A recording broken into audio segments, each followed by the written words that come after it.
Hello दोस्तों, आप सबका आज फिर से एक नई मोटिवेशनल और सच्ची कहानी में आपका स्वागत है। आप सब लोगों से एक रिक्वेस्ट है, अगर आपको मेरी कहानियाँ अच्छी लगती हैं तो मेरे चैनल को सब्सक्राइब कर वीडियो को लाइक करें और साथ में घंटी के आई बटन को भी दबाएं, जिससे मेरी वीडियो का नोटिफिकेशन आपको सबसे पहले मिले। आज की जो कहानी है यह है हमारे पुराणों से ली गई है। यह एक सच्ची घटना है और एक श्रापित स्त्री मतलब एक औरत को मिले हुए श्राप की कहानी है। और उस श्राप को आज तक सारी दुनिया झेल रही है। एक औरत को मिला हुआ श्राप, उसके बच्चे और उसका पति और परिवार सब उसको झेल रहे हैं। यह एक सच्ची कहानी है, तो चलिए कहानी को शुरू करते हैं। कहानी कुछ इस प्रकार है कि किसी गांव में एक किसान अपनी पत्नी और अपने एक बेटे के साथ और एक बेटी के साथ रहता था। उसकी पत्नी बहुत मेहनती थी। वह खेतों में भी बहुत मेहनत से काम करता था। घर में जो उसके गाय रहती थी वह भी अच्छा चारा खाने के वजह से खूब सारा दूध उनको दिया करती थी। अब वो लोग खेतों से उगी फसल से भी पैसा कमाते थे और गाय से मिलने वाले दूध से भी वो लोग पैसा कमाने लगे थे। इंसान एक लोभी प्राणी है जो लोभ के लिए कुछ भी करता है, लेकिन गाय बहुत ही सीधी और शरीफ होती है जिसकी हम सब पूजा करते हैं। कहा जाता है जिस घर में गाय की पूजा होती है वह घर धन्य और खुशियों से भरा हुआ होता है। ऐसा ही किसान का घर था। उसमें धन धान्य और बेटा बेटी किसी भी चीज की कोई कमी न थी। पूरा परिवार बहुत ही सुखी और खुश था। सब आराम से रह रहे थे। लेकिन एक पशु कब तक दूध दे, इसीलिए वह भी किसी कारणवश अब की बार बच्चा ग्रहण नहीं कर पाई या गर्भवती नहीं हो पाई और उसने दूध देना बंद कर दिया। तो उस किसान ने सोचा, अगर यह गर्भवती होती तो मैं इसकी सेवा भी करता। अब ये मुझे भला क्या ही देगी, न इसको बच्चा होगा न ये दूध दे रही है, फिर इसके पीछे पैर क्यों खपाऊं। अपने आगे पीछे मुझे इसका कुछ दिखाई नहीं दे रहा, तो इसे घर में रखने का क्या ही फायदा। उसने उसे घर से बाहर किसी जंगल में छोड़कर आने की सोची। वह गाय को ले गया और एक घने जंगल में छोड़कर आ गया। अब गाय का भी उस परिवार से बहुत लगाव था, तो गाय जंगल में रो रही थी कि देखो, जब तक मैं उनका भला कर रही थी तब तक उनको मैं बहुत प्यारी लगती थी। हर तरह का भोजन और हर तरह से मेरी सेवा करते थे, लेकिन आज मुझ पर थोड़ी सी मुसीबत क्या आई, उन लोगों ने मुझे कैसे घर से निकाल दिया। अब मैं भला अकेली यहाँ कहाँ फिरूंगी, ये सोचती रही। और गाय मन ही मन बहुत दुखी हुई और उसने मन ही मन सोच लिया था कि प्राणी एक ऐसा जीव है जो अपने लोभ के कारण कुछ भी कर सकता है। किसी भी बेजुबान जानवर को घर से निकाल सकता है। और कलयुग ऐसा आएगा, ये लोभ इतना बढ़ जाएगा कि वह पैसे के लालच में बेजुबान तो क्या, जुबान वाले प्राणी को भी अपने साथ रखना न चाहेगा। वह प्राणी को तब तक अपने साथ रखेगा जब तक कि वो उसके काम आएगा, और जब वो प्राणी उसके किसी काम का नहीं रहेगा वह उसको धक्के मार कर उसको अपने घर से निकाल देगा। इसमें चाहे उसके खुद के माता पिता, भाई बहन या बच्चे ही क्यों ना हो, उसको अपने खुद के बच्चे भी तब तक ही प्यारे लगेंगे जब तक वो उसको कमा कर देंगे या उसके काम आएंगे। जब वो बच्चे उसके काम आना बंद हो जाएंगे तो वो किसी काम के ना रहेंगे और वो उनके साथ रहना पसंद ना करेगा, भले वो अपनी मजबूरी के लिए उनके साथ रह ले। ये सोचकर गौ माता आगे निकल गई और चलते चलते उसे काफी समय बीत गया था और उसको जो परेशानी थी गर्भवती होने में, वो परेशानी दूर हो गई थी और अब वह गर्भवती हो चुकी थी। वह सोच रही थी कि अब मैं किसी सुरक्षित जगह पे चली जाती हूँ। उस किसान ने मुझे घर से निकाल दिया, शायद मुझे मेरे दूध और बच्चे को देखकर कोई और किसान या और कोई भला परिवार मुझे रख ले और मैं वहां पर अगर अपने बच्चे को जन्म दूंगी तो मेरा बच्चा सेफ रहेगा, सुरक्षित रहेगा।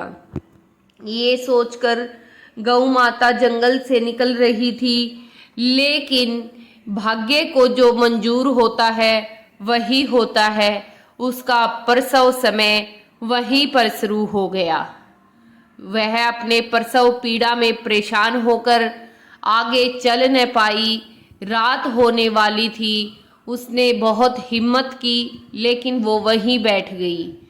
अब वो बैठी बैठी सोच रही थी कि काश यहाँ पर अगर कोई आ जाए तो मुझे कोई मदद मिल जाए, और भगवान से प्रार्थना कर रही थी कि हे भगवान, मैं जिस पीड़ा को सहन कर रही हूँ वो तो मेरा धर्म है, ये तो मुझे सहन करना ही होता है, लेकिन मैं बेजुबान जानवर भला अपने बच्चे को कैसे उठा कर लेकर जाऊंगी।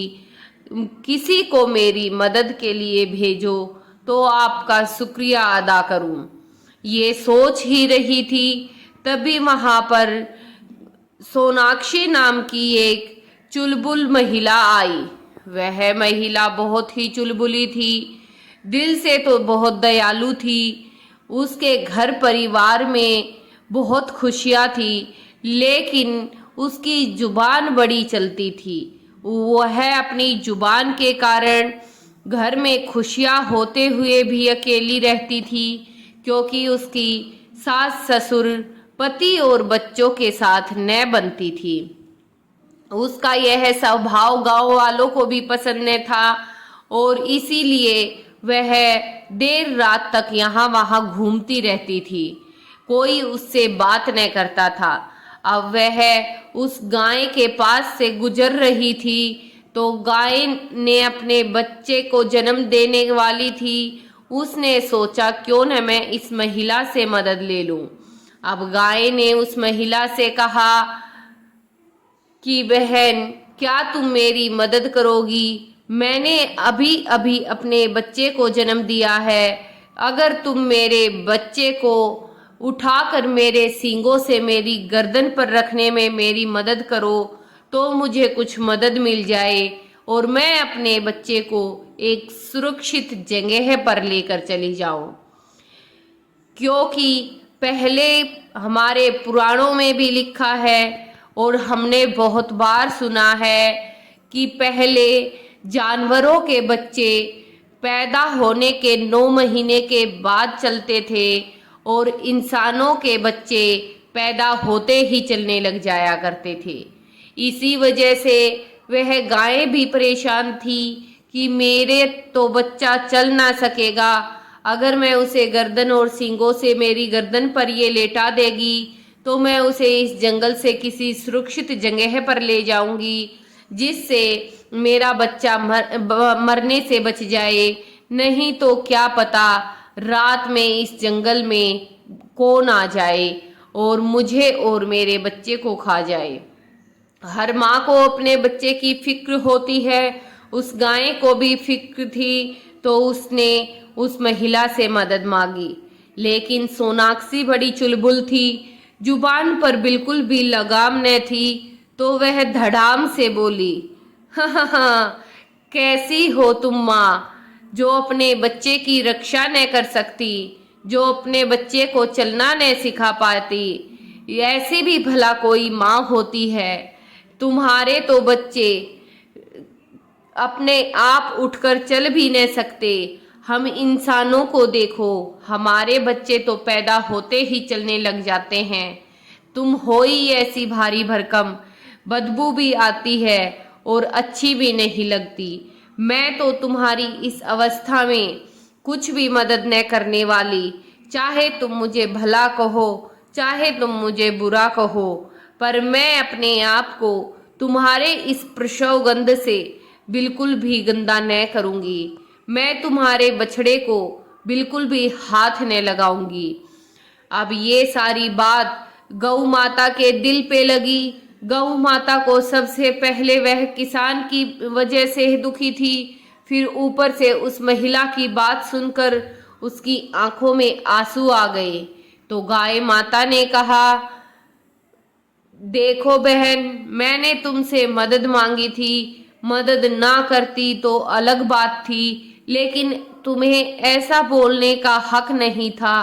तुमने ऐसा बोलकर मेरे दिल को बहुत ज्यादा दुखाया है। अब मैं तुम्हें श्राप देती हूँ कि मेरा पूत चलन होते ही तेरा पूत चलन सोते ही, अर्थात मेरा पूत, हम जानवरों के बच्चे पैदा होते ही चलने लग जाएंगे और तुम्हारा पूत, तुम इंसानों के बच्चे पैदा होने के साथ न चलकर 9 महीने के बाद ही चल पाएंगे।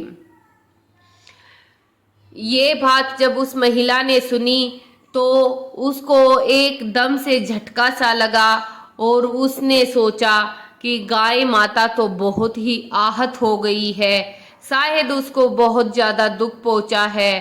तो उसने गाय माता से माफी मांगी और कहा, हे गौ माता, मुझे माफ कर दो।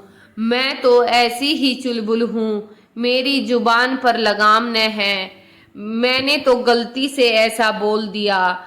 ये तो अगर हमारे बच्चे पैदा होते ही न चलेंगे तो सारा संसार दुखी रहेगा। ऐसा मेरी एक औरत और जुबान पर लगाम न होने के कारण हुआ है। आप इस श्राप को वापस ले लो। लेकिन गौ माता ने कहा, देखो बहन, मेरा दिल बहुत दुखा है और हर माँ अपने बच्चे की रक्षा करना चाहती है, तो मैं ये श्राप तो वापस न ले सकती, लेकिन मेरा मन भी बड़ा दयालु है। मैं भगवान की शरण में रही हूँ, लोग मेरी पूजा भी करते हैं, तो मैं तो तुम्हें बस ये आशीर्वाद दे सकती हूँ कि तू तेरे परिवार के साथ रहे, प्यार से रहे और किसी बेजुबान जानवर पर अत्याचार ना करे। उस समय के बाद जो ये बात गौ माता ने कही थी कि मेरो पूत चले होते ही तेरो पूत चले सोते ही, इस दुनिया में कायम हो गई और उसके बाद से जानवरों के बच्चे पैदा होने के कुछ ही क्षण बाद उठकर खड़े हो जाते हैं और दौड़ने लग जाते हैं, और हम इंसानों के बच्चे पैदा होते ही बस आंखें खोलते हैं और बड़ी मेहनत के बाद वो 9 महीने के बाद अपना कदम रखते हैं। ये एक सच्ची कहानी है। अगर आपको ये वीडियो और मेरी कहानी अच्छी लगे तो वीडियो को लाइक कर कमेंट में जय गौ माता अवश्य लिखे। जय श्री राम, जय श्री कृष्णा। बोलो गौ माता की जय।